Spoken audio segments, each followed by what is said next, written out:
Hi friends, దేశంలో సంచలనంగా మారిన కాక్రోచ్ జనతా పార్టీ నిన్న ఆదివారం హైదరాబాద్లోని ఇందిరా పార్క్ ధర్నా చౌక్ వద్ద ఒక నిరసన కార్యక్రమం ఏర్పాటు చేయడం జరిగింది. అక్కడికి నేను కూడా వెళ్ళాలని ఇంట్రెస్ట్ నేను వెళ్ళాను. నేను వెళ్ళేసరికి అక్కడ సుమారు 3000 మంది జనాభా విద్యార్థులు, వాళ్ళ తల్లిదండ్రులు, నీట్ పేపర్ రాసిన విద్యార్థులు, అంతేకాకుండా ఉపాధ్యాయులు, రిటైర్డ్ ఉపాధ్యాయులు, యూనివర్సిటీ ప్రొఫెసర్స్, లెక్చరర్స్, సామాజిక కార్యకర్తలు, సోనం వాంగ్చుక్ లడాక్ నుండి వచ్చాడు. అలా మరియు ప్రొఫెసర్ నాగేశ్వర్ వచ్చాడు, సురసి చంద్, ఇలాంటి వాళ్ళు కొంతమంది సోషల్ మీడియా యాక్టివిస్టులు చాలా మంది వచ్చారు.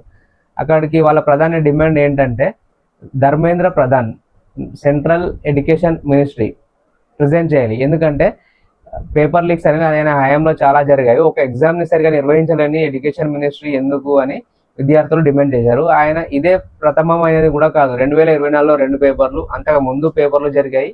మరి ఇప్పుడు చూసుకుంటే కనుక 2026లో నీట్ పేపర్ లీక్ అయి సుమారు 22 లక్షల మంది విద్యార్థులు మోసపోయారు. ఒక ఎగ్జాంపుల్ చెప్పుకుందాం ఫ్రెండ్స్. పేపర్ లీక్ అంటే ఒక చిన్న పేపర్ లీక్ అని కాదు. ఆ పేపర్ లీక్ అవ్వడం ద్వారా ఇప్పుడు ఒకరికి మంచి ర్యాంక్ వచ్చి తర్వాత వాళ్ళు డిసప్పాయింట్మెంట్ అయ్యి డిప్రెషన్లోకి వెళ్ళి మళ్ళీ సరిగా ప్రిపేర్ కాక నెక్స్ట్ టైం రాసినప్పుడు మంచి ర్యాంక్ రాకుంటే సమాజం దృష్టిలో వాళ్ళు లూజర్స్గా మిగిలిపోతారు. ఈ అవమానం ఇంతే కాకుండా చాలా మంది పేపర్ లీకేజ్ అవ్వడం వల్ల చాలా మంది తల్లిదండ్రులు వాళ్ళకి పుత్రశోకం కావచ్చు, ఇలా పిల్లలు దూరం అవుతున్నారనే ఆందోళన అదో రకంగా ఉంది.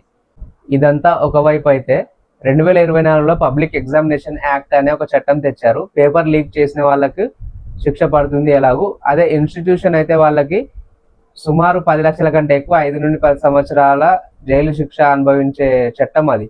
కానీ 2024లో వచ్చిన చట్టం, ఆ చట్టం కింద ఇప్పటి వరకు ఒక్క వ్యక్తికి కూడా శిక్ష పడలేదు.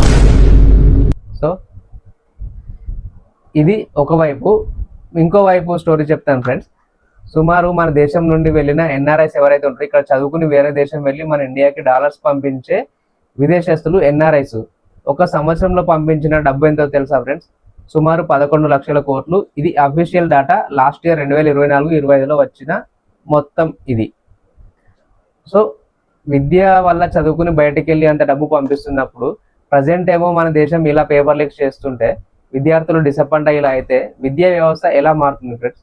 ఒకటి, విద్యా వ్యవస్థ మారాలి, సిలబస్ మారాలి, ప్రజెంట్ ట్రెండ్కి తగ్గట్టు ఎగ్జామ్ సిలబస్ ఉండాలి. మరియు ఎగ్జామ్ సిలబస్ ఉండాలి. సో మీ ఒపీనియన్ ప్రకారం విద్యా వ్యవస్థ ఎలా ఉండాలి, ఎలాంటి సిలబస్ ఉండాలి, ఇంకా ఎలాంటి మార్పులు రావాలి, ఎగ్జామినేషన్స్ ఎలా కండక్ట్ చేయాలి అనే దానిపై మీ కామెంట్ తెలియజేయండి. ఇంకోటి ఏంటంటే మనకు నార్త్ వైపు చూసుకుంటే హిందీ, ఇంగ్లీష్ వాళ్ళకి ఇస్తారు, సౌత్లో కూడా అలాగే ఇస్తారు. నా కోరిక ఏంటంటే సౌత్లో తెలుగు, ఇంగ్లీష్ కానీ, తెలుగు, హిందీ కానీ ఇలా పెడితే బాగుంటుంది. మన వాళ్ళకు కూడా అర్థమై మన వాళ్ళకు కూడా మంచి ర్యాంకులు వస్తాయి. Okay friends, thank you. Me opinion ఖచ్చితంగా చెప్పండి. ఛానల్ని సబ్స్క్రైబ్ చేయడం మర్చిపోకండి. Thank you.